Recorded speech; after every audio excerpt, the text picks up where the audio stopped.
video, we're going to focus on the worksheet that you're going to use in class, or very similar to what you're going to use in class. Even if it is different, the method and principle is still the same. Open the worksheet up and just start reading, typing, taking notes, putting your thoughts down on paper. This is the point where the Spirit really can work in our lives in study to help us hear from the Lord, for us to focus upon what He wants us to see before we go and preach. We're on the necessary elements of biblical preaching, and first on the list is determining the textual unit. Is the sermon from one natural unit of Scripture? Whenever I tune into a sermon or sit down and hear a sermon and I see that the text is from one single verse, I get very nervous and uncomfortable. My nervousness usually turns into frustration because as I listen, I realize the message I am hearing is something along the lines of, here's what's on the speaker or preacher's heart.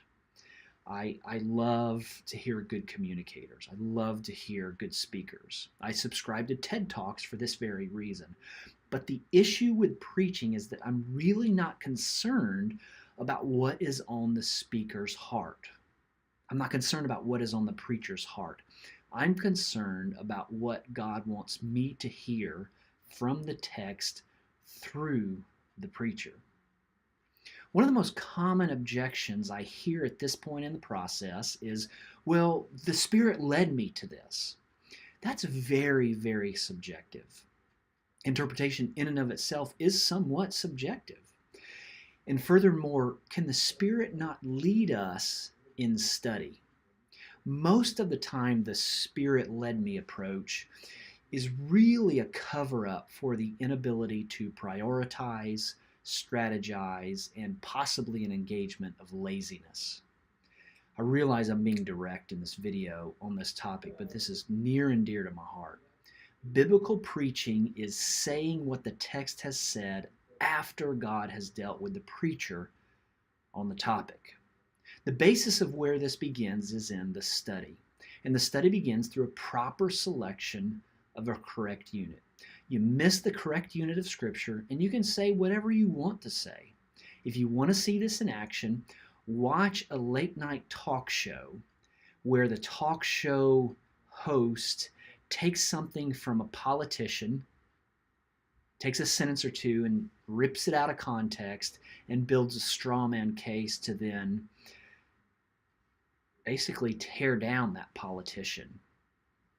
Now, our motivation in preaching is a little bit different, but the underlying approach is not much different. If you just take one verse or maybe even a couple sentences out, you can make it say whatever you want to say. To create a powerful sermon that accurately says what God has said, you need to have the correct textual unit. Here's what Kent Edwards says about this topic. You cannot create a powerful sermon if you do a poor job of identifying the natural unit of Scripture. Edwards comes at this point from the academic side. Andy Stanley comes at it from the more practical side. Here's what he says. In Deep and Wide, he says, pick one passage and stick with it. Everybody will be glad you did. Since my goal in preaching is to present the Scriptures in ways that are helpful and compelling, I've got to make the Scriptures approachable. People unfamiliar with the Bible are intimidated by it. It is unlike any other book they've ever handled. Anything we can say to make the Bible more approachable and less intimidating is a win. This is why I'm such a proponent of focusing the message around one text. Choose one passage and stay with it until everybody gets it. Make it so interesting that your audience wants to go home and read it again on their own. Decide on the text's topic. What is the author talking about in 1 to 5 words? The entire process is really about figuring this text out. The preacher needs to stare at it, figure out what God said to the ancients and then to them, and then the audience. If that order is messed up, then the entire process will go awry. And while people might say to you, nice sermon, or good job, preacher, they haven't communicated what matters. And what matters is them hearing from God from the text that is selected for the occasion.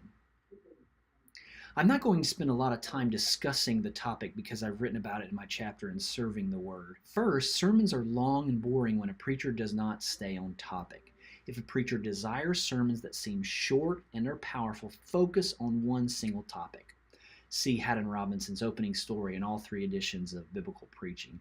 He tells a story about his pursuit of a focused topic. Second, speech books across the decades consistently communicate the importance of one topic for a speech. For some odd reason, this is not always translated into the preaching community, but it is crucial. Determine the topic in a word or a short phrase, never more than about 3 or 4 words, and stick with it. Stay on topic. Next, understand the genre. How did the author communicate his meaning?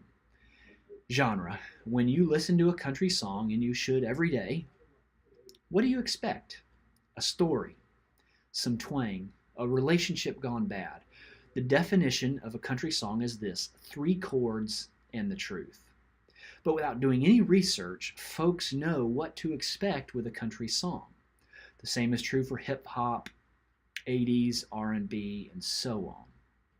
The same was true in the ancient world. When Paul wrote a letter, folks knew the gist of what that letter might contain and how it would contain it, form and function. When Moses told a story long ago, recorded in Genesis and Exodus, folks knew the gist of what that story would contain and where he was headed. And here's the hint: it's a message about God. In this step, the preacher must answer the how question. The how question includes 3 aspects. First, the content. What is the text saying? This will further elaborate on the topic. Second, the form. Did Paul use a hymn? Did Mark tell a story within a story like in the movie Inception? Third, the structure. The structure is so important because it highlights the emphasis of the passage. Consult commentaries here to gain insight on what a structure is and how to do it.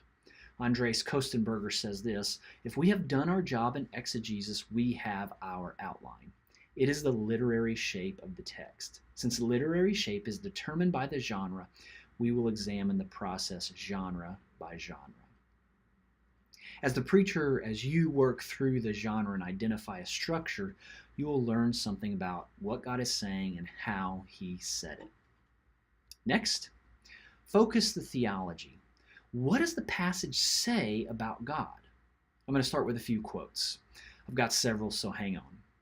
In the process of hermeneutics, the key question is, therefore, what does God disclose of himself in this sermon text? Next, ultimately, this is God's canon, conveyed in the genres intended by God and communication of God's discourses using God's words. The focus is on God there.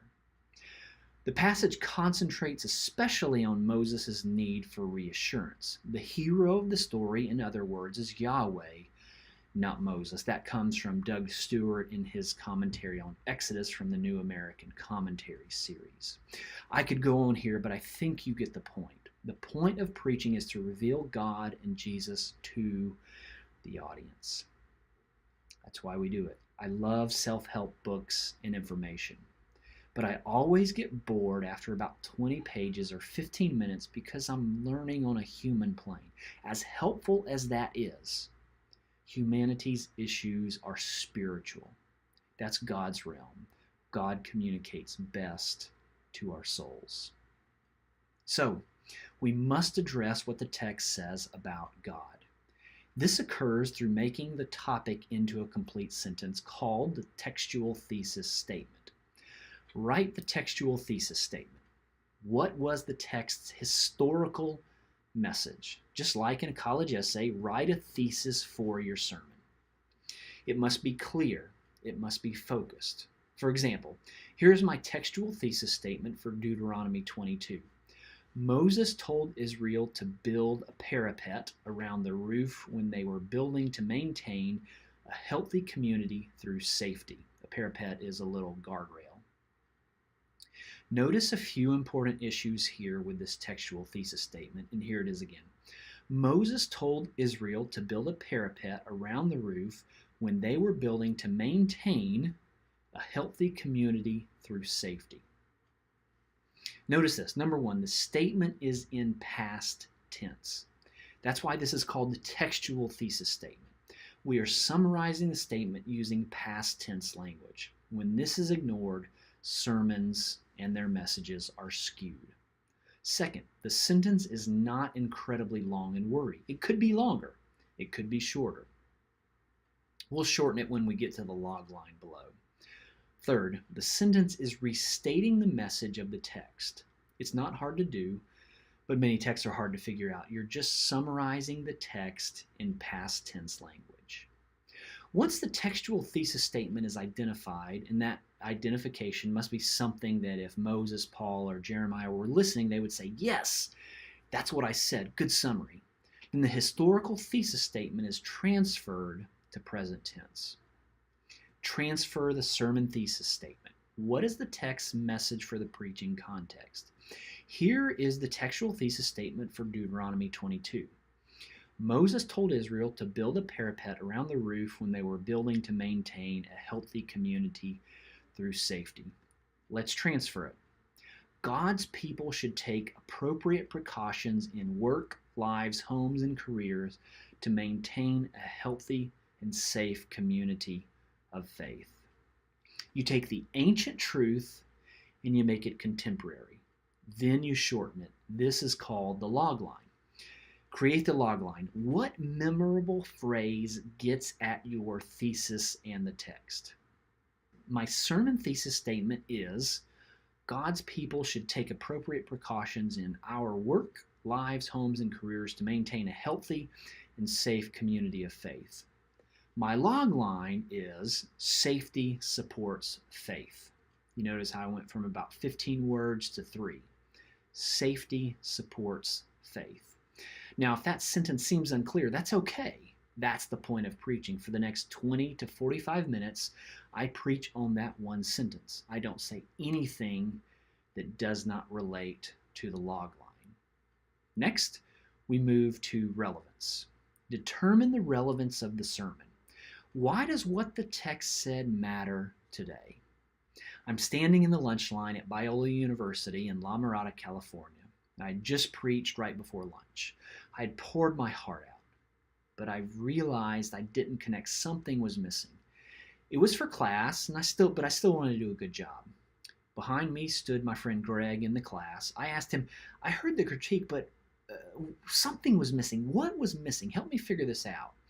It was one of the most helpful statements in my life. He said, tell me so what? Tell me why I should care. Why does what you are saying in the sermon matter? That's what I left out. I had great theology. I had accurate interpretation. But I forgot to tell them why it mattered. This is relevance. We don't live in a culture where we can assume, well, it's in the Bible, so that's all that matters. God said it, that settles it. People have to know the so what. This is the relevance of your sermon. The question the preacher must answer is this: where do I see myself in the text plot, the text, and how does my congregation fit into the encounter? After the audience sees how it relates, they need to know what to do. That leads us to application. Prescribe the application in the sermon. How is the text lived out concretely? The most helpful chapter in our book, Serving the Word, on this topic is Kent Edwards. Please review that to help with relevance and application. The heart of the sermon is application. A sermon without application is mere theological chatter. What should the audience do? What could the audience become? What would the audience do if they lived out the principle? Here's one of the most powerful applications I've heard recently. The preacher said, the next time you're tempted to defend your pride or lash out against those who treat you harshly, think of it as an opportunity to identify with the sufferings of Christ and to reveal his mercy to a world that isn't going to get it until it sees Christ born in his followers. Application means apologizing to someone, writing a prayer down, giving money. The list is endless, but it needs to be concrete. It needs to be action oriented. The preacher should lead the preaching event with their experience. This is the next step. Reveal your experience. How is the Spirit at work in your life based on this text? The issue is straightforward. I'm always surprised at how the sermon I'm preparing, the text I'm studying, shows up in my life. God consistently places it before me. Well, that experience, my experience, your experience in the study throughout that week should be shared at an appropriate level with your audience. Offering your heart and soul through honesty and vulnerability is key. Take risks. Share your struggle. Folks will relate to that. Outline your sermon. What is the most simplistic way to communicate the log line with 3 to 5 minute chunks? Next, outline your message.